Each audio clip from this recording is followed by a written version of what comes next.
बिल्कुल मतलब ऐसा लग रहा था कि अभी एक्सीडेंट हो जाता, बिकॉज़ वहाँ से ट्रक्स पास ऑन हो रहे थे।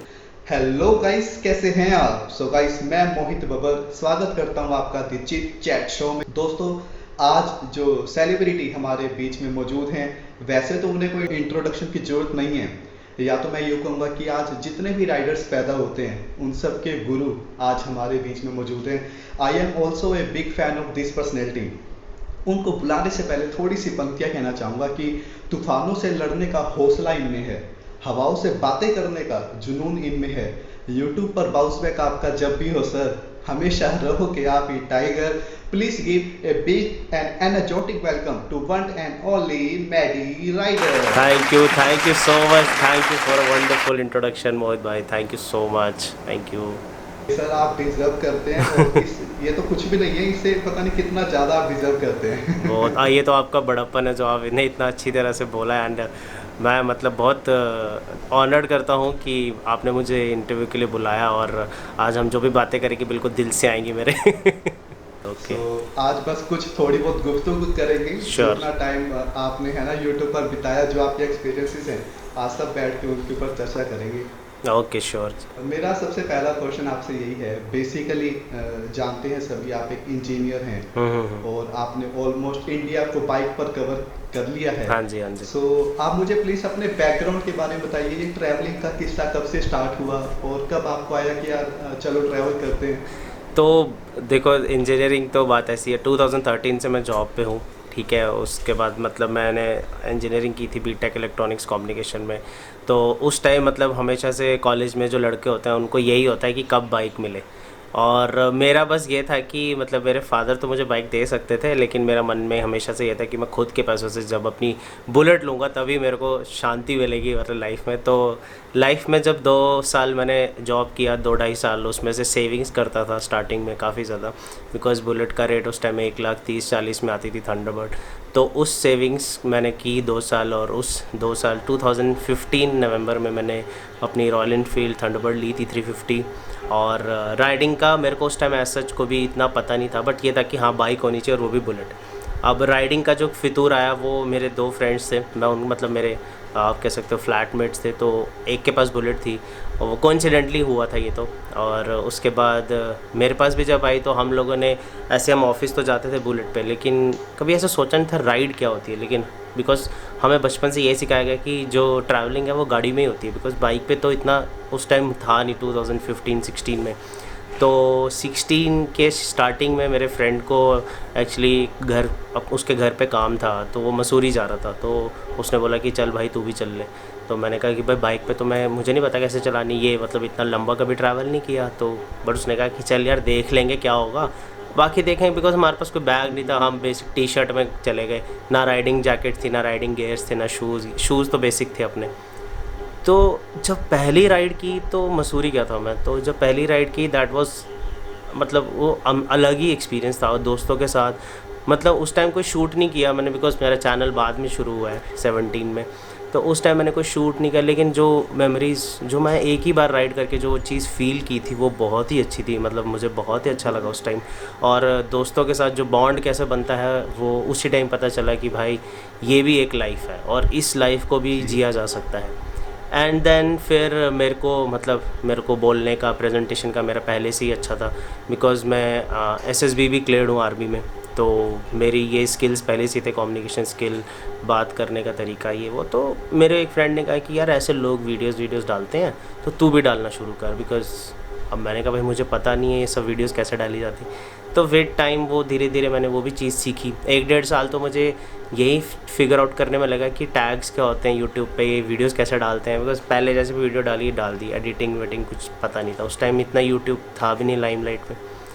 तो ऐसे ही मेरा राइडिंग का जी। जी। बैकग्राउंड, मेरा राइडिंग का यही है, इसी तरह से मैंने अपना स्टार्ट किया। और फिर जब फर्स्ट राइड मैंने लद्दाख की थी, and then the channel got a good response from everyone all over India.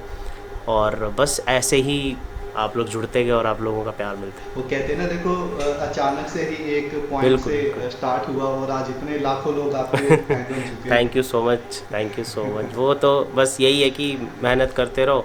But ये था कि विद दी जॉब बहुत मुश्किल होता है, लेकिन आईटी में काम बहुत ज़्यादा होता है।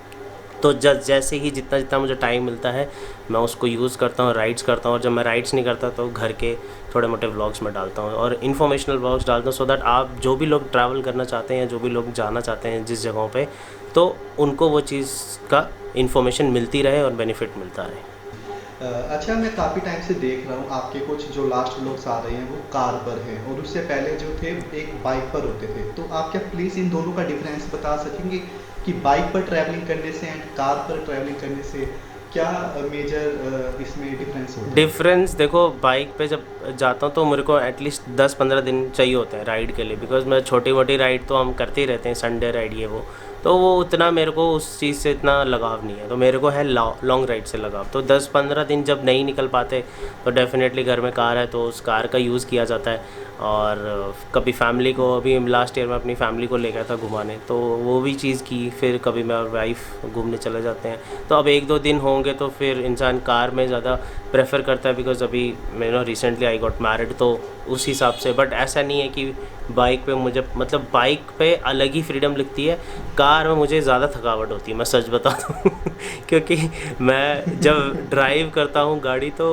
100-500 किलोमीटर ड्राइव करके बाद जो मुझे वो फैटिगनेस आती है ना, वो मुझे मज़ा नहीं आता। तो भाई मैंने तो ये सोचा था एक टाइम पे कि घर में चाहे ऑल्टो हो लेकिन बाइक BMW होनी चाहिए बिल्कुल, एक राइडर का तो ड्रीम यही है वही बस। वही वही वही तो ऐसा ही है, मतलब दोनों चीज़ें अच्छी हैं, बट या कार में थकावट है लेकिन बाइक पे मुझे नहीं फील होता। ये मेरा पर्सनल एक्सपीरियंस है। देखो, मैं यूट्यूब पर आपके अभी लास्ट जो आपने वीडियो डाली थी जिसमें आप कह रहे थे कि मैं लीव करूं या ना करूं, इतने कमेंट्स आए, उसमें ढेरों कमेंट्स आए कि आप यूट्यूब को छोड़कर तो मत जाना, क्योंकि जब आप देखो यूट्यूब पर नहीं थे तब भी लोग आपको कमेंट करके बुलाते थे हाँ बिल्कुल कि बिल्कुल आपकी जो राइटिंग है उसको मिस कर रहे हैं। बिल्कुल। मेरा क्वेश्चन ये है कि जो पहले वाले मैडी राइडर थे, जो इतनी लद्दाख की सीरीज थी, केदारनाथ की है और इतनी अलग अलग जगह की सीरीज आपने हमें दिखाई है, सो वो वापस कब आएंगे और कितना वक्त लगेगा बस फिर से हमें वो मजा लेना? समझ लो 1 हफ्ता और वेट कर लो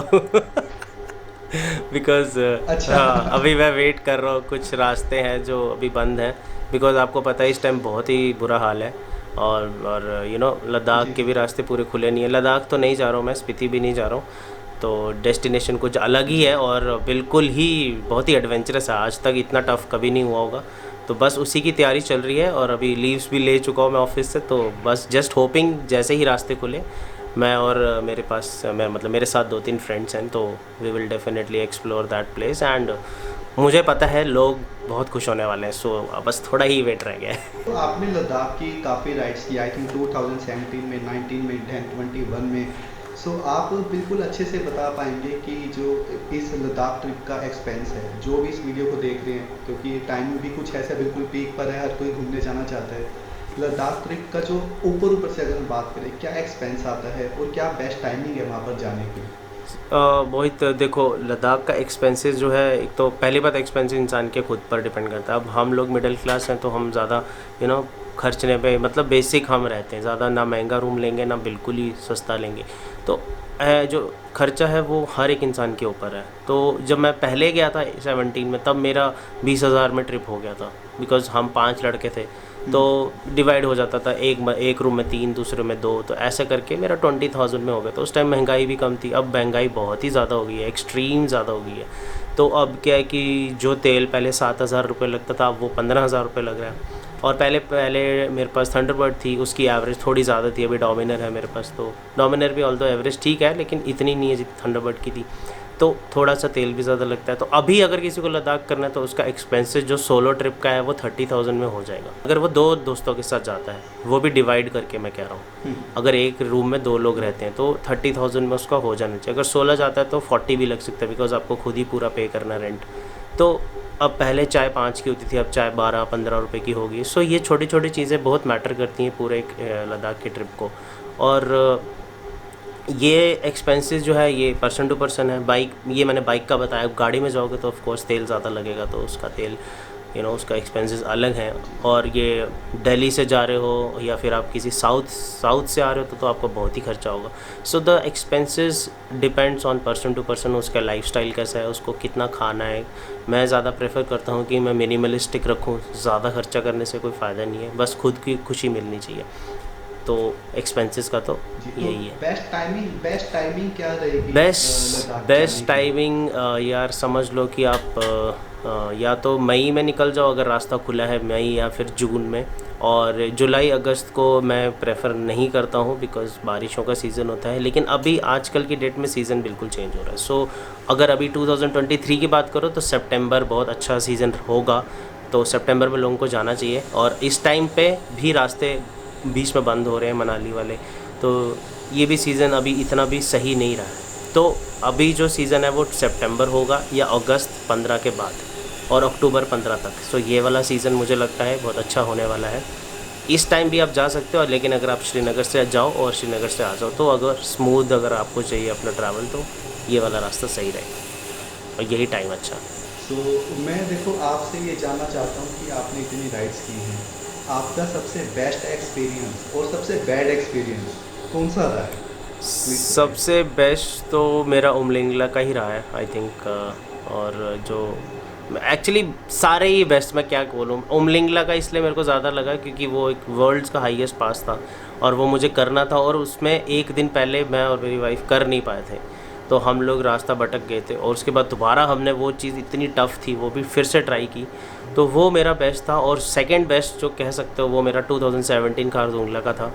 उसमें मतलब बहुत ही ज़्यादा टफ़ था वो तो, कि स्नोफॉल हो रही थी, रास्ते बंद थे, मेरे दोस्तों ने मना कर दिया था जाने से।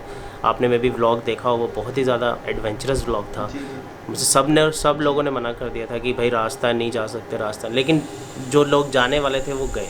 तो मैंने उनको बोला भाई आप सारे पीछे हट जाओ, मैं जा रहा हूँ, क्योंकि मैं इतनी दूर आ गया, अब 1-2 किलोमीटर खारदुंगला रह गया था, तो नहीं जाने का कोई सवाल नहीं था। पर मैं गया तो सब पीछे आ गए और उसी चक्कर में सबने खारदुंगला देखा फर्स्ट टाइम।